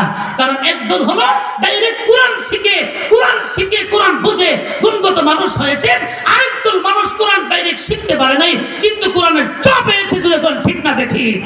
আজকে যারা নামাজ পড়তেছেন, যারা নামাজ পড়ে না, উনি শুধু জন্মগত মানুষ, গুণগত মানুষ হতে পারে নাই। যিনি নামাজ পড়লো উনি জন্মগত মানুষ হয়ে গুণের মানুষ হলো। কথা জোরে কোন ঠিক কিনা? আমি জিজ্ঞেস করি, নামাজ যারা আপনারা পড়তেছেন, যারা মাহফিল শুনতে আসছেন, আপনারা গুণের মানুষ, কিন্তু এই গুণের মানুষ হয়েছেন কিভাবে? কোরআনের ছোঁয়ার মাধ্যমে। জোরে কোন ঠিক কিনা? আরো জোরে বলেন ঠিক না বেঠিক? কোরআনের ছোঁয়ার মাধ্যমেই কিন্তু আপনারা গুণের মানুষ হয়েছেন। আমার ভাইরা, অতএব আপনাদের মধ্যে কোরআনের ছোঁয়া আছে না নাই? কোরআনের ছোঁয়া আছে বলি আপনারা নামাজ পড়েন, কোরআনের ছোঁয়া আছে বলি এই আপনার বড় আইন ছাড়া এই মাদ্রাসায় আপনার দান দক্ষিণা করতেছেন। কথা জোরে বলেন ঠিক কিনা? আরো জোরে বলেন ঠিক না বেঠিক? তাহলে এই কোরআনের ছোঁয়া নিয়ে সারা জীবন থাকার দরকার আসেনি? আরো জোরে বলেন আসেনি? তাহলে ছোঁয়া নিলেই হবে না। যারা কোরআন পড়তে পারেন, আলাইনা আন নাকরাআল কুরআনা কিরাআতান সাহিহা। আমার ভাই, আমাদের উপর লাজিম, আমাদের উপর জরুরি, যারা আমরা কোরআন পড়তে পারি কোরআনকে শুদ্ধ করে শেখা, যারা কোরআন আমরা পড়েছি কোরআনকে বারবার তেলাওয়াত করা। জোরে কোরআন ঠিক কিনা? আল্লাহ নবী বিশ্বনবী রাহমাতুল লিল আলামিন আল্লাহ দুনিয়াতে পাঠিয়েছেন। যতগুলি দায়িত্ব দিয়ে একটা দায়িত্ব ছিল, শুধু একটা না, প্রথম এবং প্রধান দায়িত্ব ছিল, নবী গো আপনি আপনার জাতিকে কালামুল্লাহ তেলাওয়াত করে শোনাবেন। আল্লাহু আকবার জোরে কার ইয়াতুলু আলাইহিম আয়াতিকা, আপনি আপনার জাতিকে কালামুল্লাহ তেলাওয়াত করে শিখাবেন, কালামুল্লাহ তেলাওয়াত করে শোনাবেন। অতএব যারা কোরআন পড়তে পারি, এই কোরআন আমাদের তেলাওয়াত করা দরকার আছে না? না, যারা পড়তে পারেন না, মনটা বোধ একটু খারাপ হয়ে গেছে। আপনাদের মনটা ভালো হওয়ার জন্য আমার ভাই বিশিষ্ট দার্শনিক হযরত ইমাম গাজালির একটা ঘটনা শোনাই। খারাপ লাগতেছে মনে হয়? আরো যখন খারাপ লাগতেছে মনে হয়? ভাল লাগতেছে কাদের কাছে? হাতটা উঁচু করে আল্লাহরে দেখান তো। মানে আমাকে না, কোরআন ভালো লাগতেছে কার কাছে? হাত দুইটা নাড়াচাড়া দিয়ে আল্লাহর কুদরতি ক্যামেরা ছবি উঠান, চিৎকার দিয়ে যুবকরা বলো লিল্লাহি তাকবীর। আমার ভাই আসুন, যা বিশিষ্ট দার্শনিক ইমাম গাজালি রাহমাতুল্লাহ আলাইহি ঘুমিয়ে আছেন, ঘুমের বড় স্বপ্ন দেখতেছেন, আল্লাহ দেখাইতেছেন গাজালি ঘুম থেকে উঠো, একটু মারা গেছে, তার জানাজাটা করো এবং তুমি তোমার হাত দিয়ে তাকে দাফন করো। আল্লাহু আকবার। ইমাম গাজালি ঘুম থেকে উঠে শুনতেছে ঠিকই মাইকিং হচ্ছে, অ্যানাউন্স হচ্ছে যে অমুক এলাকায় একটা লোক মারা গেছে। উনি দৌড়ায় গেলেন, যাই দেখলেন লোকজন লোকটাকে নিয়ে একদম জানাজার মাঠ কায়েম হয়ে গেছে, লোকজন সারিবদ্ধভাবে দাঁড়িয়ে গেছে। ইমাম সাহেবের সন্ধানে, ইমাম পাইতেছে না, নামাজ পড়াইব কে? ইমাম গাজালি ইমাম হয়ে হাজির হয়ে গেলেন। আল্লাহু আকবার। সামনে দাঁড়াই গেলেন, জানাজার নামাজ শেষ করলেন, নিজের হাতেই ওই লোকটাকে কবরে রাখলেন। যেই মাত্র কবরে নামলেন, দেখলেন কবরের ভিতর থেকে সুঘ্রাণ বের হচ্ছে। সুবহানাল্লাহ। আজকে না আগামীকালকে হইয়ে কবরের ভিতর থেকে সুঘ্রাণ বের হচ্ছে। কত বড় আল্লাহর ওলি হলে দাফন করার জন্য, কবরস্থ করার জন্য লোকজন নামলো, আর তার কবর থেকে সুঘ্রাণ বের হয়। আমার আপনার মৃত্যুতে আমার কবরে আপনার কবরে সুঘ্রাণ বের হবে? বুঝি না তো বের হবে কিনা। যে ইমানের কন্ডিশন, ইমানের যে হালাত, কথাগুলো ঠিক কিনা? ইমানের হালাত কি আমার এখনো স্মরণ হয়। আমি এমন এক এলাকার ছেলে, সিলেটে আমার বাড়ি, হবিগঞ্জ। বাংলাদেশের মধ্যে দুইটা জায়গা বেদাতে ভরা, এক নম্বর হচ্ছে চট্টগ্রাম আর দুই নম্বর হচ্ছে আমার সিলেট। ঠিক না? এখানে দেখবেন যে বাবারে একজন সুন্নি হইয়া পাগল, সুন্নি কুচিন্নি প্রচলিত সুন্নি। আসলে ওদের মাথা থেকে নিয়ে পায়ের তালা পর্যন্ত সারাটা দেহ বাটি সালান দিলে সুন্নত খুঁজে পাওয়া যায় না। এক নম্বরে সুন্নি যখন আসে না নাই। আমার সিলেটে কিন্তু সুন্নি হয়ে একজন মানুষ দেখা যায়, এদের মধ্যে সুন্নতের লেশপাত্র নাই। আমি ছিলাম ক্লাস হয়তো 8 বা 9-এ পড়ি মাদ্রাসায়, আমার নাহমিদে পরিবার সরজামিতে পড়ি। আমি নামাজ পড়লাম আমার এলাকার মসজিদে, নামাজ পড়ে আসরের নামাজ পড়ে বের হইয়া গেলাম দোকানের সামনে। দেখি একটা দোকানের সামনে গুল হইয়া, একটু আগে যারা আমার শাসারা বাইরা নামাজ পড়লো, এরা গুল হইয়া খাড়াইয়া কি সুন্দর করে একটা গান শুনতেছে। আমিও শুনতেছি গানের আওয়াজ। আমাদের সিলেটে একজন আর শিল্পী আছে, কারি আমিরউদ্দিন, এগুলো আবার কারিও, বুঝছেননি? কারি আমিরউদ্দিন গান গাইতেছে। দরবারের নাম বান্ডার শরীফ, হুরে নুরে করে তারিফ। খারাপ লাগতেছে বলবো আপনাদেরকে? দরবারের নাম বান্ডার শরীফ, হুরে নুরে করে তারিফ। কেউ বলে মদিনা শরীফ, কেউ বলে খানায়ে কাবা। আমি কুষ্টিয়ার মানুষকে জিজ্ঞাসা করি, আমার ভাইয়েরা বলুন, আমাদের খানায়ে কাবা বাংলাদেশে না সৌদি আরবে? অযুবকরা আওয়াজ দিয়ে বলো, বাংলাদেশে না সৌদি আরবে?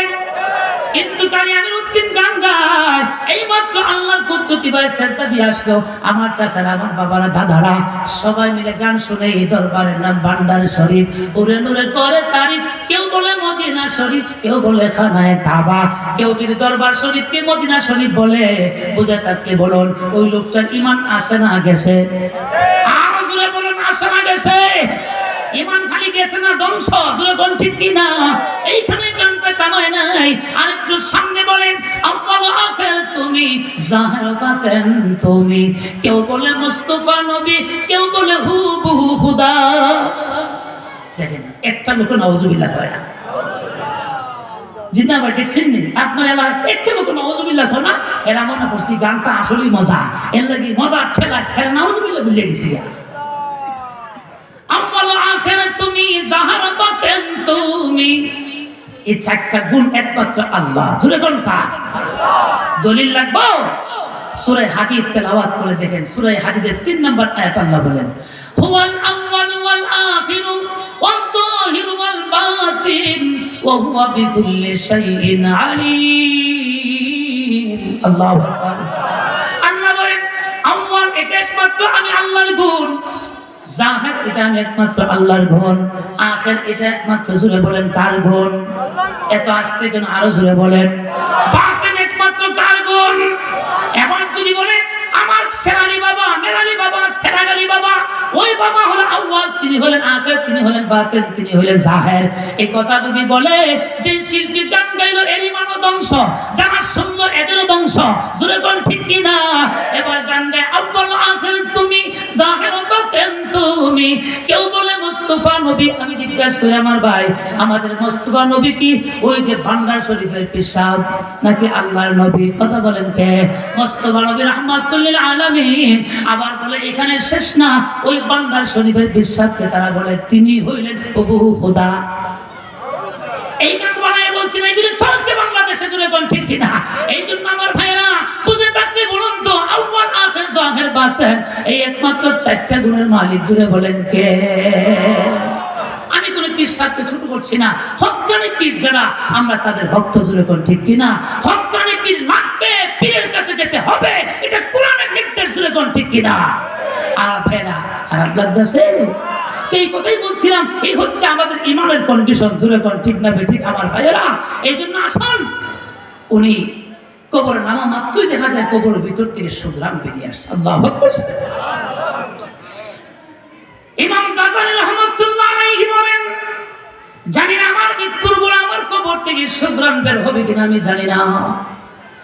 স্বপ্নের ঘরে তার কথা শুনলাম, ঘুম থেকে উঠে দিকে তার জানাজা রেখে ইমামের অপেক্ষায় সবাই ইমামের অপেক্ষায়। ঘুম থেকে উঠে দিকে ঠিকই মাইকিং হচ্ছে, অমুক ব্যক্তি মারা গেছে অমুক এলাকায়। ইমামতি আমি তো করলাম, এবার তো যার ইমামতি করলাম তার যে সম্মান যে মর্যাদা জানি না। আমি ইমাম গাজালি মরলে আমার কবর থেকে দুর্গন্ধ বের হবে না, সুগন্ধ বের হবে। হযরত ইমাম গাজালি বলেন, আমি তখন পাগল হয়ে গেলাম, ওই লোকটার কি আমল আছে, আমল জানতে হবে। কিন্তু একটা লোক সম্পর্কে তার সন্তান যা বলতে পারবে না, একটা লোক সম্পর্কে তার মা বাবা যা বলতে পারে না, ওই লোকটার সম্পর্কে তার স্ত্রী যত বলতে পারবে, জোরে কোন ঠিক কিনা? হযরত ইমাম গাজালি বলে, ওই লোকটার সম্পর্কে জানতে হলে আগে তার বিবির কাছে যাওয়া হোক। তিনি লোক পাঠিয়ে দিলেন। লোকজন যে বলে, বলুন তো আপনার স্বামী কি আমল করতেন? গাজালি জিজ্ঞাসা করেছে। স্ত্রী বলে, না আমার স্বামী তো তেমন কোনো আমল নাই, শিক্ষা দীক্ষা বলতে তেমন কিছু ছিল না, একজন সাধারণ মানুষ ছিলেন তিনি। তবে দেখতাম 5 ওয়াক্তের নামাজ তিনি ইহতিমামের সাথে আদায় করতেন। ওনার জীবন থেকে 1 ওয়াক্ত নামাজও, ওনার ওনার সাথে দাম্পত্য জীবন শুরু হওয়ার পর থেকে আমি কাজা হইতে দেখি নাই। নামাজের খুব ইহতিমাম করতেন, আর তিনি সঠিকভাবে চলার চেষ্টা করতেন।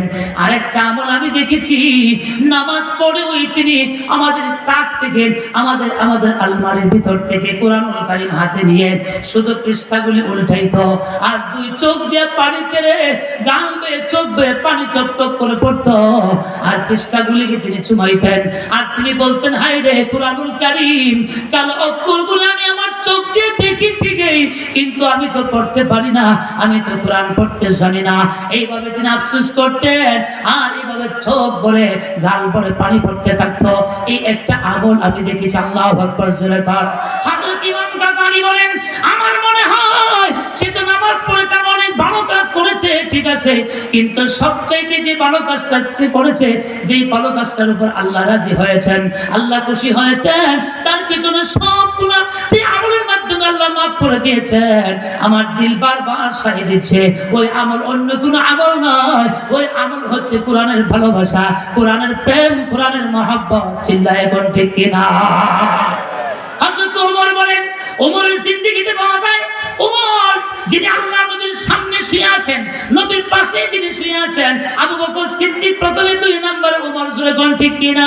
যারা মক্কা মদিনা গিয়েছেন আমার ভাই, 3 ছিদ্রের প্রথম ছিদ্র বরাবর দাঁড়াইয়া আমার ভাই নবীকে আমরা সালাম দেই, 2 নম্বর ছিদ্র বরাবর দাঁড়াইয়া আবু বকর সিদ্দিককে সালাম দেই, 3 নম্বর ছিদ্র বরাবর দাঁড়াইয়া আমিরুল মুমিনিন হযরত ওমরকে সালাম দেই, জোরে কোন ঠিক কিনা? সেই ওমর আল্লাহ নবীর পাশে শুয়ে আছেন আমার ভাই, সেই ওমরের এত মর্যাদা, এত সম্মান কেন হয়েছে আমার ভাই? একমাত্র কোরআনের কারণে। চিল্লায় এখন ঠিক না বেটে? হযরত ওমর বলেন, আমি যখন ঘরে ঢুকি, আমি ঘরে ঢুকার পরে আমি আমার সন্তানাদিকে কিছুই জিগাই না, তাদের সাথে আগে আমি কথা বলি না, আমার মার সাথে কোনো কথা নাই, বাবার সাথে কোনো কথা নাই। কোরআন আমি ঘরের ভিতরে ঢুকে সর্বপ্রথম ওযু বানাই, পবিত্র হয়ে ওযু করে সর্বপ্রথম কোরআনুল কারীমটা আমার হাতে নিয়ে বুকের মধ্যে জড়াইয়া ধরে ওমর বলেন আমি ঘরে ঢুকি কোরআনটাকে একটা চুমা দিই বুকে জড়াইয়া, আর আল্লাহকে বলি আল্লাহ এটা হলো তোমার বাণী, বৈশী গ্রন্থ মহাগ্রন্থ কোরআন হাকিম। আর আল্লাহ তাআলা তোমাকে সাক্ষী রেখে বলছে আল্লাহ এই কোরআনটাকে আমি ভালোবাসি, আমার জীবনের চাইতে বেশি ভালোবাসি। তুলে কোন ঠিক কিনা? কুষ্টিয়ার মানুষকে জিজ্ঞাসা করতে চাই কোরআনটাকে জীবনের চাইতে আপনারা ভালোবাসেন কি বাসেন না? কারা কারা বাসেন হাত উঁচু করে দেখান, আল্লাহকে দেখান জীবনের চাইতে কোরআন বেশি ভালোবাসি। হাত নাড়াচাড়া দিয়ে বলেন জীবনের চাইতে ইসলাম বেশি ভালোবাসি, জীবনের চাইতে নবীকে বেশি ভালোবাসি, জীবনের চাইতে আল্লাহ তোমাকে বেশি ভালোবাসি। তুলে কোন ঠিক কিনা? এই জন্য ইনশাআল্লাহ আমরা আশা করতে পারি বাংলাদেশ যেহেতু নতুন করে স্বাধীন হয়েছে, বাংলাদেশের পরিবেশ যেহেতু সুন্দর হয়েছে, ইনশাআল্লাহ আমরা আগামীর বাংলাদেশ দেখতে চাই। আর কোন তন্ত্রমন্ত্রের বাংলাদেশ নয়, আগামী এই মস্তিমধ্যচিত বাংলাদেশ হবে কোরআনের বাংলাদেশ, আগামীর মস্তিমধ্যচিত বাংলাদেশ হবে ইসলামের বাংলাদেশ। তোরা বলেন ঠিক কিনা? ইসলামের বাংলাদেশ হয়ে যাক এই দাবির পক্ষে কারা কারা আছেন দু হাত উঁচু করে মুসলমান আল্লাহকে দেখা।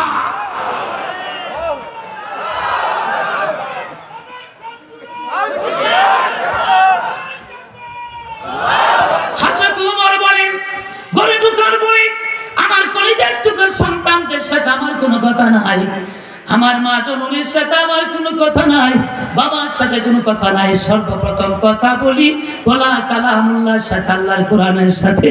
সর্বপ্রথম কালামুল্লাহকে সম্বোধন করে আমার বুকে জড়াইয়া কালামুল্লাহকে চুমা দিয়ে আমি কালামুল্লাহর সাথে কথা বলি ও আল্লাহর কালাম আমি তোমাকে খুব ভয় পাই, আমি তোমাকে জীবনের চাইতে বেশি সম্মান করি। কিয়ামতের মাঠে আমার বিরুদ্ধে আল্লাহর আদালতে তুমি নালিশ কইরো না। আল্লাহু আকবার। এই জন্য বলবো কোরআন পড়তে না পারলেও কোরআন ভালোবাসার সিস্টেম পদ্ধতি আছে না নাই? আরো জোরে বলুন আছে না নাই? আমার ভাইয়া প্রিয় নবীর হাদিস, রাসূল বলেছেন চারটা জিনিস এমন আছে ওই জিনিসটার দিকে তাকাইলে ইবাদত হয়। আল্লাহু আকবার জোরে বলেন।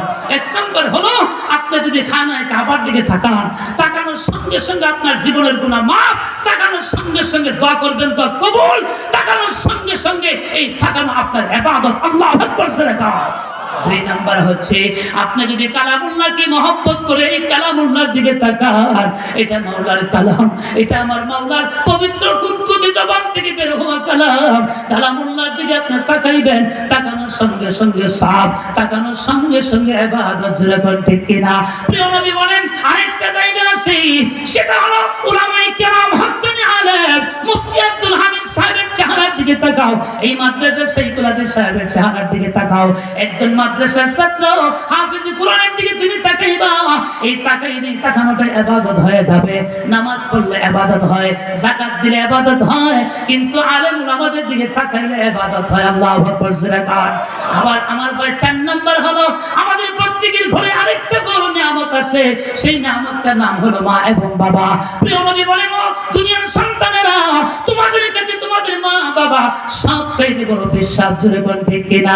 ভান্ডার শরীফের পীরও কিন্তু বড় নয়, অমুক বাবার দরবারের পীরও কিন্তু বড় নয়, এই মাদ্রাসা হামিদ সাহেব বড় নয়, আমি তাওহীদুল ইসলাম আজিদিও তিনি সন্তানের কাছে বড় নয়, সবচেয়ে বড়, সবচেয়ে সম্মানের, সবচেয়ে বড় পীর আমার আপনার মা এবং বাবা। জুড়ে কোন ঠিক কিনা?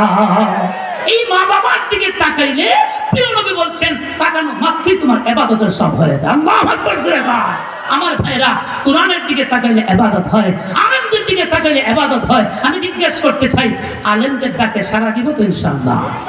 এত আজ থেকে আরো জোরে বলুন সাড়া দিব তো ইনশাআল্লাহ? এই মাত্র 15 তারিখে গেল আন্তর্জাতিক খতমে নবুয়ত মহাসম্মেলন। আপনারা হয়তো অনেক দেখেছেন ঐতিহাসিক সোহরাওয়ার্দী উদ্যানে আমার ভাইরা বিশাল সম্মেলন হয়েছে, লক্ষ লক্ষ তৌহিদি জনতার ভিড় হয়েছে, কিন্তু অনেকে হয়তো বুঝতে পারেন নাই এটা আবার কিসের আন্দোলন। শুনলাম যে কোরআনের আন্দোলন হয়, নবীর ইজ্জতের উপর আঘাত দিলে আন্দোলন, খতমে নবুয়ত আবার এটা কি? এটা তো বুঝি না। এটা আসলে কঠিন কোনো কিছু না, এটা অত্যন্ত গুরুত্বপূর্ণ একটা বিষয়, যে বিষয়টা আমাদের ইমানের সাথে সম্পৃক্ত। জোরে বলেন ঠিক কিনা? এই বিষয় যদি না বুঝেন কোন দিকটা ইমান যাবে ভাবে ওই যে আমার ভাই আপনার দরবারের পিসাবে মুস্তাফা নবী তিনি হুবহু খোদা, এই গান শুনলে যেমন ঈমান চলে যায়, যদি খতম নবুয়ত না বুঝেন তারপর ঈমান চলে যাবে। জোরে বল ঠিক কিনা? আমার ভাই খতম নবুয়ত মানে হলো যেই নবীর মাধ্যমে, আমার আপনার নবীর মাধ্যমে আল্লাহ তাআলা নবুয়তের পরিসমাপ্তি ঘটিয়েছেন। তিরমিজির হাদিসে রাসূল বলেছেন, লা তাকুমুস সাআ হাত্তা ইয়াবআসা দাজ্জালুনা কাযাবুন কারীবুন মিন সালাসিন। প্রিয় নবী বলেন, ইসরাফিল সিংহায় ফু দেওয়ার আগ পর্যন্ত, দেখা যাবে কিয়ামত সংঘটিত হওয়ার আগ পর্যন্ত এর ভিতরে আমার উম্মতের মধ্যে কিছু দাজ্জালের আবির্ভাব হবে, কিছু মিথ্যা নবুয়তের দাবিদারদের আবির্ভাব হবে, যাদের আনুমানিক সংখ্যা হবে কারীবুন মিন সালাসিন, 30-এর মতো। এদের প্রত্যেকটা নিজেকে নবী দাবি করবে। একটু জোরে করে নাউযুবিল্লাহি মিন যালিক। আজ থেকে 1000 বছর আগে আমার আপনার নবীর সময় একটা দাজ্জাল, একটা গাজ্জাব ছিল, মুসাইলামাতুল কাজ্জাব। আল্লাহর নবীর ইন্তেকালের পরে মুসলিম উম্মার প্রথম খলিফা হযরত আবু বকর সিদ্দিক খেলাফতের মসনদে বসেই আনসার এবং মুহাজির সাহাবীদেরকে নিয়ে যে বৈঠক করেছিলেন, সেই বৈঠকের গুরুত্বপূর্ণ যে সাবজেক্ট নিয়ে কথা হয়েছিল সেটা হলো নবীর খতম নবুয়ত নিয়ে।